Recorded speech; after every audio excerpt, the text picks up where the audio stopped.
লাহোরে বিস্ফোরণের পরই সব বিমান ঘোরানো হলো। থরথরি কম্প পাকিস্তানে বন্ধ করাচি শিয়ালকোট বিমানবন্দর।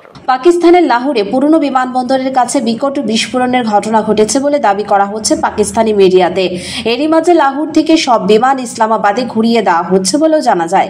পরে জানা যায় ইসলামাবাদের বিমানও ঘুরিয়ে দেওয়া হচ্ছে। এদিকে ঘটনাস্থলে গিয়ে পাক বোমা নিষ্ক্রিয়কারী দল। এদিকে এই বিস্ফোরণের জেরে কোনো হতাহতের ঘটনা ঘটেছে বলে জানা যায়নি। পাকিস্তানি পুলিশের দাবি এটি ড্রোন নাকি লাহোরের পুরনো বিমানবন্দরের কাছে বিস্ফোরণ ঘটিয়েছে। এই আবহে লাহোরের স্থানীয়রা যেমন আতঙ্কিত তেমনি কৌতূহল হয়ে উঠেছে। এর আগে গতকাল শিয়ালকোটে গভীর রাতে সাইরেন বেজে উঠেছিল, তবে পরে কোনো হামলার খবর পাওয়া যায়নি।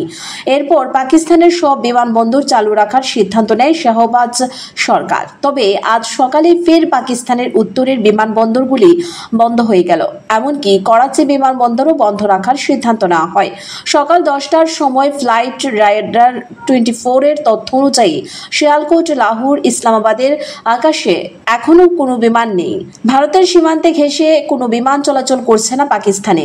হাতে গোনা যে কয়েকটা বিমান এখনো পাকিস্তানের আকাশে আছে তা পশ্চিম সীমান্তে ঘেঁষে উঠছে। উত্তরের দিকে একমাত্র পেশোয়ার বিমানবন্দরই সচল আছে আপাতত। এদিকে 22শে এপ্রিল পেহেলগাঁও হামলার পর ভারত পরপর পদক্ষেপ করেছিল পাকিস্তানের উপর। এর জেরে পাকিস্তান নিজেদের আকাশসীমা বন্ধ করে দিয়েছিল ভারতের জন্য। পরে দেখা যায় বিশ্বের বড় বড় প্রায় সব বিমান সংস্থাই পাকিস্তানের আকাশসীমা এড়িয়ে চলছে। এর জেরে পাকিস্তানের ব্যাপক ক্ষতি হচ্ছে।